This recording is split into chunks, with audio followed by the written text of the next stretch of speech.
ಕೊರಟಗೆರೆ ತಾಲ್ಲೂಕು ಆಡಳಿತದ ವತಿಯಿಂದ ಧ್ವಜಸ್ತಂಭ ನಿರ್ಮಾಣ ಕಾರ್ಯಾರಂಭ. ನಮಸ್ಕಾರ, ಇದು ನೀವು ನೋಡ್ತಾ ಇದ್ದೀರಾ ನಿಮ್ಮ ನೆಚ್ಚಿನ ಟಾರ್ಗೆಟ್ ಟ್ರೂತ್. ನಾನು ನಿಮ್ಮ MJ. ಕೊರಟಗೆರೆ ತಾಲ್ಲೂಕು ಆಡಳಿತದ ವತಿಯಿಂದ ಧ್ವಜಸ್ತಂಭ ನಿರ್ಮಾಣ. ಕರ್ನಾಟಕ ರಕ್ಷಣಾ ವೇದಿಕೆ ವತಿಯಿಂದ ಅಧಿಕೃತ ನಿರ್ವಹಣಾ ಆದೇಶ ಬೇಕೆಂದು ಆಗ್ರಹ.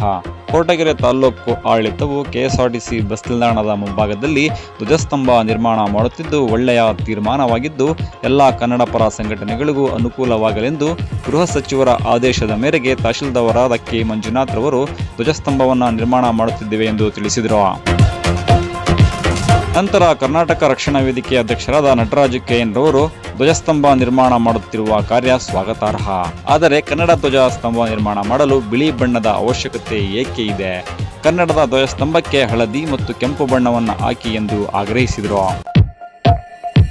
ಧ್ವಜಸ್ತಂಭದ ನಿರ್ವಹಣೆಯನ್ನ ಕರ್ನಾಟಕ ರಕ್ಷಣಾ ವೇದಿಕೆ ಕೊಡಿ ಎಂದು ಉಪವಾಸ ಸತ್ಯಾಗ್ರಹವನ್ನು ತನ್ನ ಪದಾಧಿಕಾರಿಗಳಾದ ನಗರದ ಅಧ್ಯಕ್ಷರಾದ ಸೈಫುಲ್ಲಾ ಮತ್ತು ಎಲ್ಲಾ ಪದಾಧಿಕಾರಿಗಳೊಂದಿಗೆ ನಡೆಸಿದರು.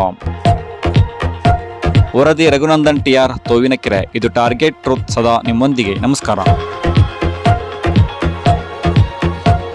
ಎಲ್ಲರಿಗೂ ನಮಸ್ಕಾರ.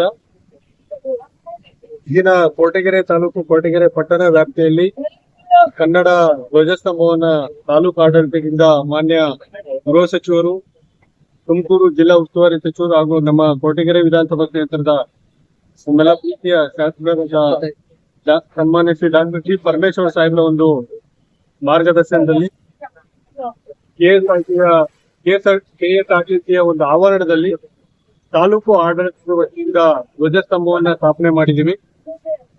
ಈ ಮೂಲಕ ತಾಲೂಕಿನ ಎಲ್ಲಾ ಕನ್ನಡ ಪರ ಹೋರಾಟಗಾರರು, ಸಂಘಟನೆಗಳು ಕೈ ಜೋಡಿಸಿ 1ನೇ ತಾರೀಕು ನವೆಂಬರ್ ಬೆಳಿಗ್ಗೆ 8 ಗಂಟೆಗೆ ತಾವೆಲ್ಲರೂ ಭಾಗಿಯಾಗಿ ಧ್ವಜಾರೋಹಣವನ್ನ ಯಶಸ್ವಿಗೊಳಿಸಬೇಕಂತೇಳಿ ಈ ಮೂಲಕ ನಾನು ಕೋರ್ಕೊಳ್ತಾ ತಮ್ಮೆಲ್ಲರಿಗೂ ಕನ್ನಡ ರಾಜ್ಯೋತ್ಸವದ ಶುಭಾಶಯಗಳನ್ನ ತಿಳಿಸ್ತೀನಿ. ಧನ್ಯವಾದ.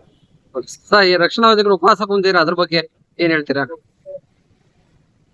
ಈಗ ಈ ಹಿಂದೆ ಸಾರ್ವಜನಿಕರಿಗೆ ತೊಂದರೆ ಆಗುತ್ತೆ ಅಂತ ಹೇಳಿ ನಾವು ಅಲ್ಲಿ 2-3 ಅಪಘಾತಗಳಾಗಿದ್ದನ್ನ ಮನಗಂಡು ರಸ್ತೆಯಲ್ಲಿ ಇರ್ತಕ್ಕಂಥ ಧ್ವಜಸ್ತಂಭವನ್ನ ತೆಗೆದಿದ್ವಿ. ಈಗ ಯಾವುದೇ ಸಾರ್ವಜನಿಕರಿಗೆ ಅಡೆತಡೆಗಳು ತೊಂದರೆ ಆಗದೆ ರೀತಿಯಾಗಿ ಅಧಿಕೃತವಾಗಿ ತಾಲೂಕು ಆಡಳಿತದ ವತಿಯಿಂದ ನಾವು ಧ್ವಜಸ್ತಂಭವನ್ನ ಸ್ಥಾಪನೆ ಮಾಡ್ತಾ ಇದೀವಿ. ಅವರು ಇದರಲ್ಲಿ ಭಾಗಿಯಾದ್ರೆ ಅವರಿಗೆ ಒಳ್ಳೆಯದು. ಧನ್ಯವಾದ. ಎಲ್ರಿಗೂ ನಮಸ್ಕಾರ. ಇವತ್ತಿನ ದಿನ ಏನು ಕನ್ನಡದ ಧ್ವಜಸ್ತಂಭವನ್ನ ಸ್ಥಾಪನೆ ಮಾಡಿ 1ನೇ ತಾರೀಕು ಧ್ವಜಾರೋಹಣ ಮಾಡ್ತೀವಿ ತಾಲೂಕು ಆಡಳಿತದಿಂದ ಅಂತ ಹೇಳಿದಂತ ಮಾನ್ಯ ದಂಡಾಧಿಕಾರಿಗಳಿಗೆ, ತಾಲೂಕು ದಂಡಾಧಿಕಾರಿಗಳಿಗೆ ನಮ್ಮ ಕಡೆಯಿಂದ ಸ್ವಾಗತ. ನಾವು ಕೂಡ ಎಲ್ಲ ಕನ್ನಡದ ಮಕ್ಕಳೇನೆ, ನಾವು ಕೂಡ ಬಾವುಟ ಆರಿಸ್ಬೇಕು ಅನ್ನೋಂತ ಅಭಿಲಾಷೆ ಹೊಂದಿರೋತವ್ರೇನೆ. ಹಾಗಾಗಿ ತಾಲೂಕು ಆಡಳಿತ ಮಾಡಿದ್ರೆ ನಮ್ದು ಏನು ತೊಂದರೆ ಇಲ್ಲ. ಆದ್ರೆ KSRTC ಬಸ್ ಸ್ಟ್ಯಾಂಡ್ ನಿಲ್ದಾಣದಲ್ಲಿ ಅಡಚಣೆ ಆಗ್ತಾ ಇದೆ ಅಂತ ತೆಗೆದಂತ ಧ್ವಜಸ್ತಂಭವನ್ನ KSRTC ಒಳಗಡೆ ಕೊಡ್ತೀವಿ ಅಂತ ಹೇಳಿ ತಾವು ಹೇಳಿದ್ರಿ. ಅದಕ್ಕೆ ತಕ್ಕಂತೆ ಅಧಿಕೃತ ಅನಧಿಕೃತ ಪತ್ರಗಳು ಅಂತ ಏನೋ ಇದೆಯಲ್ಲ, ತಾವೇ ಕಳಿಸಿದ್ದು ನಮ್ಗೆ. ಅಧಿಕೃತವಾಗಿ ಪತ್ರ ಕೊಡಿ ನಮ್ಗೆ.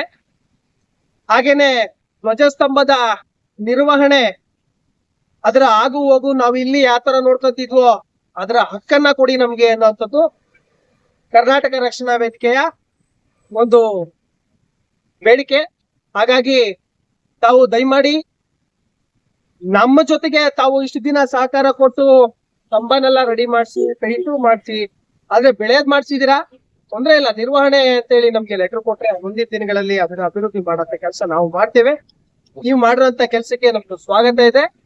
ಹಾಗಾಗಿ ಈ ಒಂದು ಧ್ವಜಸ್ತಂಭದ ತೆರವು ವಿಚಾರದಲ್ಲಿ ನನ್ನ ಹೋರಾಟದ ಗುರುಗಳಾಗಿರ್ತಕ್ಕಂತಹ ರಾಜ್ಯಾಧ್ಯಕ್ಷರು ಆಗಿರ್ತಕ್ಕಂತಹ TA ನಾರಾಯಣ ಗೌಡ್ರು ಈ ಒಂದು ಧ್ವಜಸ್ತಂಭದ ಹೋರಾಟದಲ್ಲಿ ಭಾಗಿಯಾಗಿ ಅದನ್ನ ಶೀಘ್ರವಾಗಿ ಮಾಡ್ಕೊಡ್ಬೇಕು ಅನ್ನೋಂತ ಆಗ್ರಹವನ್ನ ಕೂಡ ಮಾಡಿದ್ರು. ಅದಕ್ಕೆ ನಿಮ್ಮಿಂದ ಏನೀಗ ಮಾಡಿರೋಂತ ಧ್ವಜಸ್ತಂಭ ಇದೆ ಅದು ಸ್ವಾಗತ ಇದೆ. ನಾವು ಕೂಡ ಅದಕ್ಕೆ ಖುಷಿ ಪಡ್ತೀವಿ. ಆದ್ರೆ ಆ ಧ್ವಜಸ್ತಂಭಕ್ಕೆ ಹಳದಿ ಮತ್ತು ಕೆಂಪು ಬಣ್ಣವನ್ನ ಹೊಡೆಯೋದು ಬಿಟ್ಟು ಬಿಳಿ ಬಣ್ಣವನ್ನ ಹೊಡೆದಿದ್ದೀರಾ, ಅದೊಂದು ಆಕ್ಷೇಪಣೆ ಇದೆ. ಅದ್ರ ಜೊತೆಗೆ ನಮಗೆ ಕೊಡ್ಬೇಕಾಗಿರೋಂತ ಲೆಟರ್ನ ಕೊಟ್ರೆ ಇವತ್ತಿನ ದಿನ ಮಾಡ್ತಾ ಇರೋಂತ ಉಪವಾಸ ಸತ್ಯಾಗ್ರಹನ ನಾವು ಕೈ ಬಿಡ್ತೀವಿ, ಅದ್ರಲ್ಲೇನು ಎರಡನೇ ಮಾತಿಲ್ಲ. ಆದ್ರೆ ನೀವೇನಾದ್ರೂ ನಮ್ಗೆ ಲೆಟ್ರ್ ಕೊಡ್ಲಿಲ್ಲ ಅಂತಂದ್ರೆ ಯಾವುದೇ ಕಾರಣಕ್ಕೂ ಇಲ್ಲಿಂದ ಎದ್ದೊಳೋದಿಲ್ಲ ಅನ್ನೋಂತ ಮಾತನ್ನ ಕರ್ನಾಟಕ ರಕ್ಷಣಾ ವೇದಿಕೆ ನಿಮ್ಗೆ ಹೇಳ್ತಾರೆ. ತಾಲೂಕು ಆಡಳಿತಕ್ಕೂ ಒಳ್ಳೇದು. ಪದೇ ಪದೇ ನಾವು ಕನ್ನಡ ಪರವಾಗಿ ನಾವು ಹೋರಾಡೋದು, ನೀವು ಕನ್ನಡದ ವಿರೋಧಿಗಳ ತರ ನೀವು ಬಿಂಬಿಸ್ಕೊಳ್ಳೋದು ನಮಗೂ ಇಷ್ಟ ಆಗ್ತಿಲ್ಲ. ಯಾಕಂದ್ರೆ ನೀವು ಒಳ್ಳೆ ಕೆಲಸ ಮಾಡಿದಿರ, ಈಗ ಅದ್ರ ಬಗ್ಗೆ ನಮ್ಗೆ ಅಭಿಮಾನ ಇದೆ. ಆದ್ರೆ ಇವಾಗ ನೀವು ಮಾಡೋದಕ್ಕೆ ತಕ್ಕನಾಗಿ ನೀವು ಒಂದು ದಾಖಲೆ ಅಂತ ಉಳಿಸ್ಬೇಕು ಅಂತ ಅಂದ್ರೆ ನಮ್ಗೆ ಒಂದು ಲೆಟರ್ನ ಕೊಡ್ಬೇಕಾಗ್ತದೆ. ದಯಮಾಡಿ ಆ ಲೆಟರ್ನ ಕೊಡಿ. ನಾವು ಕೂಡ ನಿಮ್ ಜೊತೆ ಸಹಕಾರ ಕೊಡ್ತೀವಿ. ಅದೇನೋ ಹೇಳಿದ್ರತ್ತೆ ಅವರು ಬಂದ್ರೆ ಬಹಳ ಒಳ್ಳೇದು ಅಂತ. ಬಹಳ ಒಳ್ಳೇದು ಅಲ್ಲ, ಪ್ರತಿ ಬಾರಿಯೂ ಕೂಡ ಕರ್ನಾಟಕ ರಕ್ಷಣಾ ವೇದಿಕೆ ಊರು ತುಂಬಾ ಬಾವುಟ ಹಾರ್ತಿದ್ದು ಇಡೀ ತಾಲೂಕಿಗೆ ಗೊತ್ತು. ನೀವು ಕರೆದ್ರು ಬರ್ತೀವಿ, ಕರೀಲಿಲ್ಲ ಅಂದ್ರೂ ಬರ್ತೀವಿ. ಅದು ನಮ್ಮ ಹಬ್ಬ, ನಮ್ಮ ಹಕ್ಕು. ನಾವು ಬರ್ತೀವಿ, ನಾವು ಮಾಡ್ಕೊತೀವಿ.